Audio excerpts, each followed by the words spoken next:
to deliver his opening remarks. Thank you very much. Kindly be seated. This happens to be my first visit to the Ministry of Foreign Affairs since it was built. And I'm quite impressed with the facilities you have here. Looks like there's a better appointed structure than the Flagstaff House. We might have to switch, you know. Anyway, I remember when your building got bent, we hosted you for a while in Flagstaff House, so you must just be kind enough to, you know. But thank you very much. The Honorable Minister for Foreign Affairs, Honorable Ministers of State, ladies and gentlemen, I wish this morning to warmly welcome you to the 2025 Ghana-European Union Partnership Dialogue.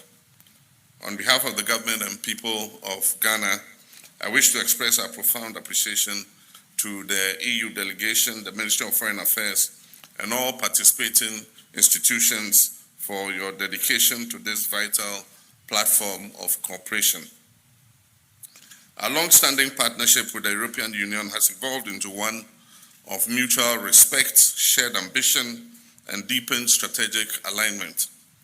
This dialogue is not simply a formality, but a testament to our shared commitment to building a resilient, inclusive, and sustainable future for our people.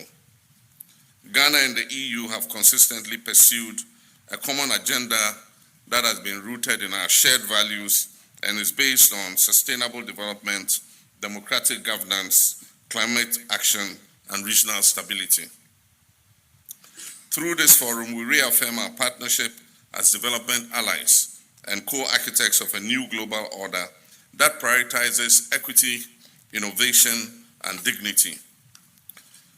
On macroeconomic recovery and fiscal governance, Ghana's economic outlook is rebounding steadily.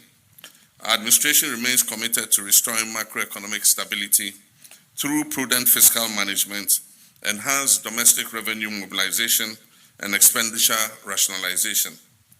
Working in partnership with the Bank of Ghana, we're stabilizing inflation, stabilizing the cedi, and pursuing debt restructuring strategies to restore confidence and rebuild the fiscal space for development. These efforts are yielding fruits, and only yesterday the Fitch Rating Agency upgraded Ghana's credit outlook to B-, stable outlook. We're also pursuing regulatory and institutional reforms that promote transparency, reduce inefficiencies, and expand our fiscal base. We appreciate the EU's ongoing support in public financial management, domestic revenue reform efforts, and anti-corruption. All these are essential pillars for sustainable growth. On private sector investments promotion, we are acutely aware that the government alone cannot lead Ghana's transformation. A thriving private sector is indispensable in this effort. To that end, we are implementing a unified licensing regime to reduce the regulatory bottlenecks and a national structured public-private dialogue framework to ensure that business voices are systematically incorporated into all national policy. Additionally, introducing a regulatory impact assessment (RIA) regime marks a new phase in policy making, anchoring decisions in data, ensuring predictability, and improving Ghana's competitiveness in the global market. We therefore welcome EU businesses and investors to participate in this transformative journey, especially as we revise the Ghana Investment Promotion Center Act to promote joint ventures and deeper technology transfer.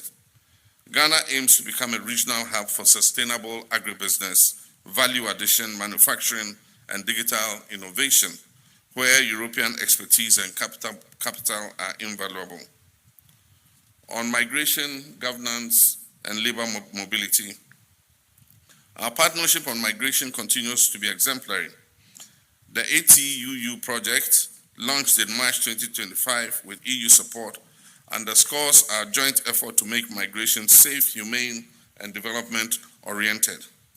We're enhancing integration services, data systems, and community resilience through the National Coordinating Mechanism and establishing a national referral platform. Ghana stands ready to deepen dialogue on structured labor migration with the EU. With critical shortages in EU sectors such as healthcare, construction, and agriculture, Ghana offers a pool of skilled professionals. We encourage collaboration on mutual recognition of qualifications and fair labor standards to build a win-win framework that aligns Ghana's democratic potential with Europe's labor needs. The Ghana Labor Export Program will ensure that labor mobility happens safely and humanely. This will help prevent the risky Sahara and Mediterranean crossings many of our youth undertake. On peace, security, and defense cooperation, Ghana remains a beacon of peace in West Africa. However, the growing threat of violent extremism across our borders demands urgent and coordinated action. It compels us to increase defense spending to prepare our armed forces to protect our country's territorial integrity in the event of any threat. The EU has been a steadfast partner through support under the European Peace Facility, including provision of non-lethal military equipment. We are now looking to elevate this cooperation. Ghana seeks EU collaboration in developing a resilient and technology-driven defense industry. We envision a defense sector that supports our national security architecture, boosts industrialization, and generates skilled jobs for our young people. Through initiatives such as the GARSI Sahel project and the broader ECOWAS stabilization agenda, we can jointly fortify regional security, combat terrorism, and support democratic governance across our sub-region. On energy transition and green growth, Ghana's Energy Transition and Investment Plan, launched in 2023, reaffirmed our commitment to achieving net zero emissions by the year 2060. We are pursuing a diversified mix of renewable energy, natural gas, and potentially nuclear power to ensure energy security while reducing our overall carbon footprint. We look forward to leveraging the EU-supported Just Energy Transition Partnership, the JETTP, to scale up solar, wind, and green hydrogen financing.